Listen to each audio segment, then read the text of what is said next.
Hello, class. Being able to justify oneself is such an important, but often difficult task. Many times when we justify ourselves, we tend to rely too much on how we feel about a topic or what we did than on finding the evidence we need to justify our claims.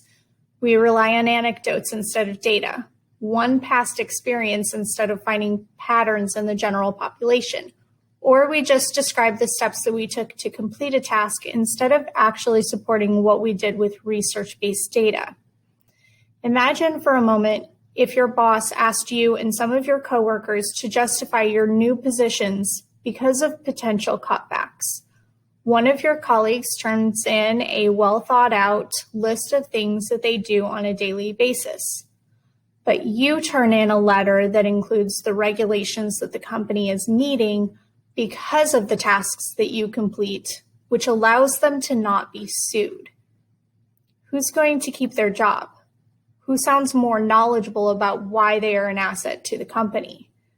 Whose job is going to get redistributed to the remaining employees? In Mathematics 2, we need to move beyond just telling people what we did and really find the laws, per se, that justify our work. Notice in the previous example, it's still important to clarify what you did for the company, while making sure that they understand why it's important.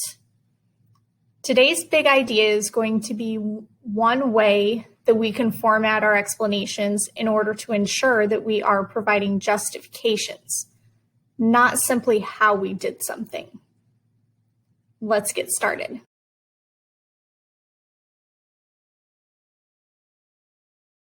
In this flyer, we can see the formatting that we are going to use when completing our justifications.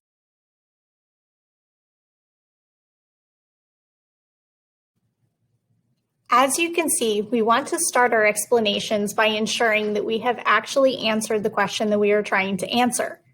This claim needs to be direct. If we are asked whether a picture of a specific quadrilateral is a square, we should first answer with a yes or a no.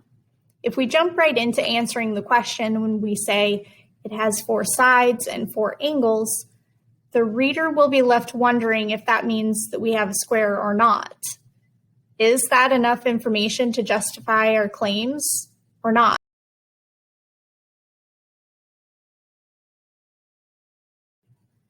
Next, we should represent the evidence for our claim in an appropriate way. This could be written in sentence form, shown as work on your paper, or in a picture. This part is where your personal style can come into play. How did you find your answer?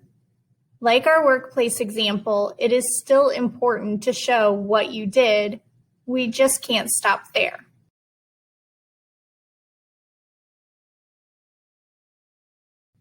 Finally, we need to be able to justify or defend our claim.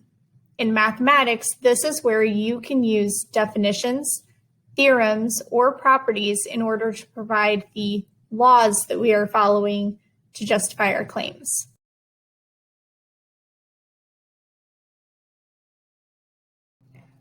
Let's review the definitions that we learned last class. Here we have the definition of translation. Imagine this child in the graphic on the slide. As they move down the slide, every part of them moves the same distance and direction. Wherever their head started, it is now, let's say, 5 feet away in a southwesterly direction. The feet need to move the same 5 feet southwest from where they started as well.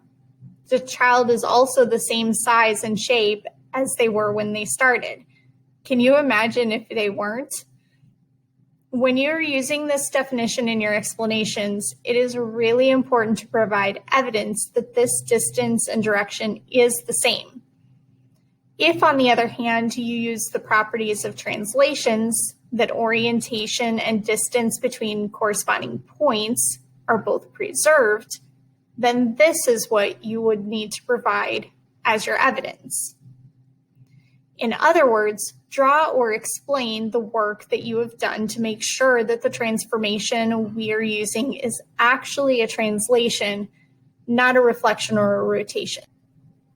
Next, we have the definition of a reflection. We can model this transformation by thinking about our own reflections in a mirror. They represent an opposite copy of us. If you wave at the mirror with your right hand, the reflection will appear to wave with its left hand. If your right hand is 1 foot away from the mirror, but your left hand is touching the mirror, the reflection will also appear to have one hand touching the mirror and one hand 1 foot away.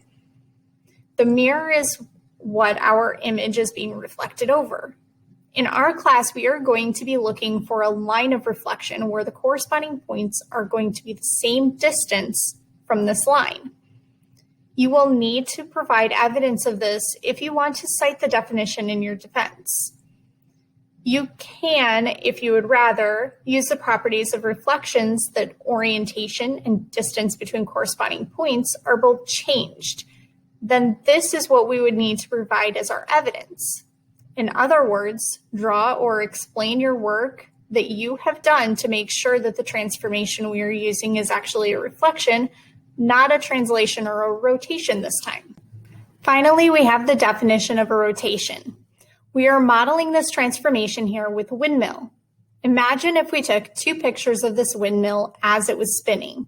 If I compared each blade of the windmill from the first picture to where the blade is in the second picture, we could see that if one windmill blade rotated 15 degrees, then all the blades would rotate 15 degrees. Also, all of the blades are rotating around the same rotator hub. You will need to provide evidence of the angle and the center point if you want to cite the definition in your defense. If you would rather, you can use the properties of rotations that orientation is preserved and distance between corresponding points is changed. In other words, draw or explain the work that you have done to make sure that the transformation that we are using is actually a rotation, not a translation or a reflection this time. In these examples, you can see each element of my explanation. The claim is in bold first. I clearly state here that this is an example of a reflection. Then I show in a drawing that either the definition on the left or the properties on the right are present for a reflection. In order to not have a cluttered image here for this slide, I have not included all necessary lines here, just a general idea, but I have in your printed notes. Finally, I have stated in the defense, which is underlined, either the definition or the property used. You would have had the choice to use either the definitions or the properties in your explanations. It's up to you.